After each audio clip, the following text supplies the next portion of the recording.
Tahukah anda, pada tahun 1991, Malaysia pernah digegarkan dengan peristiwa letupan yang maha dahsyat dan amat kuat hingga mengubah beberapa polisi negara. Sebelum kami kongsikan cerita ini, tolong kami dengan bom butang subscribe di bawah ini.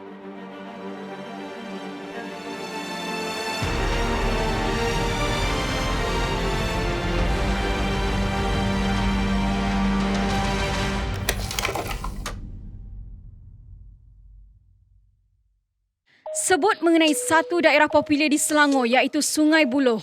Mungkin ramai anak muda tidak tahu kawasan pesat itu suatu ketika dahulu pernah merekodkan tragedi letupan paling dahsyat dalam sejarah Malaysia. Kejadian letupan ini berlaku di sebuah kilang mercun bernama The Bright Sparkles yang terletak di Kampung Baru, Sungai Buloh. Tragedi ini turut dikenali sebagai Hiroshima Sungai Buloh.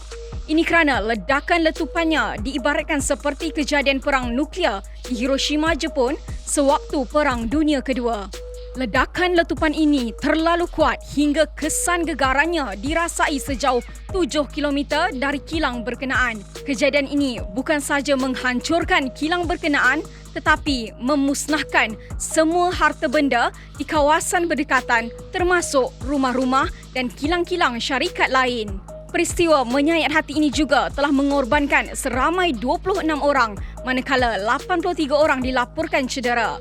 Pun begitu, angka sebenar kematian kemungkinan lebih tinggi iaitu dianggarkan lebih 100 orang. Ini kerana ada mayat rentung berkecai dan tidak lengkap anggota membuatkan ianya sukar dikenal pasti.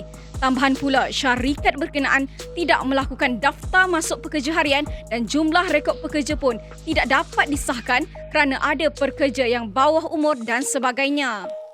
Punca kejadian. Letupan ini dilaporkan berpunca daripada kesilapan pengurus kilang mercun itu sendiri yang juga merupakan seorang ahli kimia dari Hong Kong. Pengurus itu dikatakan sedang menjalankan uji kaji mercun baru di tengah-tengah kawasan kilang. Tanpa disangka, mercun itu meletup dan tumbang menuju ke kawasan simpanan bunga api yang telah siap dikotakkan. Letupan itu berlaku terlalu kuat kerana ia melibatkan 200 tan belerang. Kronologi. Insiden ini berlaku pada tanggal 7 Mei 1991 kira-kira jam 3.45 petang di mana tiba-tiba berlaku satu letupan besar dalam kilang mercun berkenaan. Ketika itu suasana menjadi kacau bilau dan pekerja mula menyelamatkan diri. Letupan itu bagaimanapun hanyalah petanda awal letupan.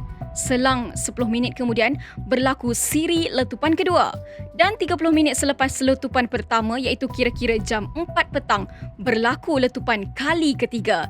Letupan ini dilaporkan sangat kuat dan paling besar hingga boleh didengari sejauh 4 kilometer. Pada waktu itu, kepulan asap tebal berkumpul-kumpul berada di udara Sungai Buloh hinggakan ada yang menggambarkan asap itu setinggi KLCC. Bagaimanapun, siri letupan itu tidak berakhir di situ. Dianggarkan berlaku sekurang-kurangnya 20 letupan selepas itu. Jadi, bayangkanlah, kesan dan bunyi letupan itu memang menakutkan penduduk setempat. Bangunan kilang juga musnah hingga struktur kilang tidak lagi kelihatan. Keadaan menjadi tidak terkawal. Penduduk berusaha menyelamatkan diri daripada terkena percikan api mercun sehinggakan ramai yang terjun ke dalam longkang dan sungai berdekatan. Bila bunyi letupan mula senyap, jeritan minta tolong, raungan kesakitan mula kedengaran kuat. Ada juga mangsa yang menangis-nangis meratapi kehilangan keluarga mereka ketika itu. Ada juga yang prihatin menggunakan lori dan van mereka untuk membawa mangsa-mangsa yang berlumuran darah ke hospital. Doktor yang merawat mangsa kilang mercun berkata, pesakit yang datang memang dalam keadaan yang mengerikan. 8 jentera bomba dan kira-kira lebih 50 anggota bomba dan penyelamat dipanggil daripada daerah-daerah berdekatan untuk sama-sama membantu memadamkan api dan menyelamatkan mangsa. Tapi disebabkan insiden ini bersifat mega, ada bermacam-macam rintangan timbul. Tekanan air terlalu rendah, pilih air jauh, api merebak terlalu cepat dan angin kencang. Anggota bomba sampai terpaksa membau air sendiri dan bertukul lumus menghalang api daripada merebak ke rumah yang lain. Walaupun api sudah berjaya dipadamkan, bomba masih lagi tidak dapat meneruskan operasi mencari mangsa disebabkan khuatir letupan berulang. Ini berikutan masih ada 3 stor penyimpanan letupan di bawah tanah kilang berkenaan. 2 daripada stor simpanan itu telah pun meletup dan meninggalkan kesan kawah sedalam 6 meter. Bomba terpaksa memanggil pekerja kilang yang terselamat ke tapak letupan itu bernama Salimah untuk mengenal pasti lokasi stor penyimpanan belerang bawah tanah untuk mengelakkan ia meletup sekali lagi. Diceritakan pada jam 2.30 pagi pada hari kejadian berlaku sekali lagi kebakaran dan bomba bertindak cepat untuk memadam api berkenaan. Sehari selepas letupan, operasi mencari mangsa dimulakan dan menemui 21 mayat yang rentung, terbenam dalam tanah dan sebagainya. Satu daripadanya ialah ahli kimia dari Hong Kong yang bekerja di kilang tersebut. Hari ketiga pula, hujan lebat berlaku kira-kira jam 2.30 petang.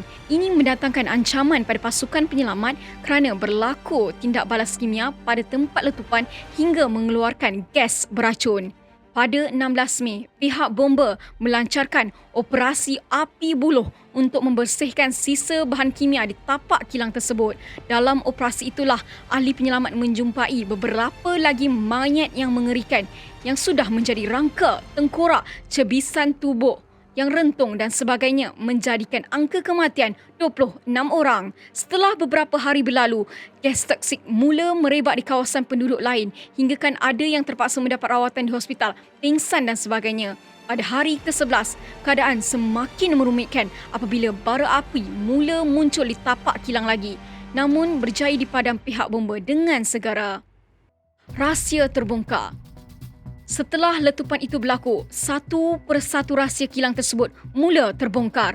Kilang mercun dan bunga api itu rupanya beroperasi secara haram selama 13 tahun. Malah kilang itu menggaji pekerja bawah umur yang sememangnya menyalahi undang-undang. Siasatan juga mendapati tiada peralatan pencegahan kebakaran yang mencukupi disediakan. Lebih mengecewakan, itu bukanlah kejadian pertama. Sebaliknya, kilang itu pernah mengalami 3 kali kejadian letupan. Kesan tragedi ini. Rentetan insiden ini, kerajaan telah mengharamkan penghasilan, penjualan dan semua aktiviti melibatkan mercun. Oleh itu, semua kilang-kilang mercun dan bunga api di Malaysia terpaksa ditutup serta merta. Jabatan Bomba dan Penyelamat juga telah menubuhkan unit hazmat pada 29 Oktober 1992 selepas letupan itu. Unit ini bagi menangani bahaya kimia sama ada kebocoran radiasi atau memadam api melibatkan unsur kimia berbahaya. Menyedari betapa pentingnya nyawa pekerja susulan letupan kilang ini, di peringkat Parlimen, kerajaan meluluskan Akta Keselamatan dan Kesihatan Pekerjaan 1994. Berdekatan tapak kilang mercun Spark Bright, penduduk setempat telah mendirikan monumen peringatan insiden ini dalam 3 bahasa iaitu Melayu, Cina dan Tamil. Penduduk kampung yang tinggal berdekatan tapak letupan itu juga ada berkongsi cerita dalam temu bual bersama bekas wartawan terkenal Masjidul Akbar bersama kru penyingkap fakta bahawa penduduk ada mengalami beberapa kejadian aneh dan penampakan entiti misteri di kawasan berdekatan. Sama ada kisah mistik itu ada kaitan dengan tragedi letupan, wallahu alam. Bagi anak muda, mungkin tak ramai tahu fakta peristiwa ini. Inilah yang menjadi titik tolak permulaan pengharaman mercun dan bunga api di negara kita. Jadi kalau rasa nak main mercun, ingatlah kembali tragedi yang menyayat hati ini. Ini kerana kecelakaan boleh berlaku bila-bila masa sahaja. Itu sahaja kisah kami hari ini. Sebelum kami akhiri video ini, jangan lupa untuk tekan butang like dan subscribe channel kami. Terima kasih.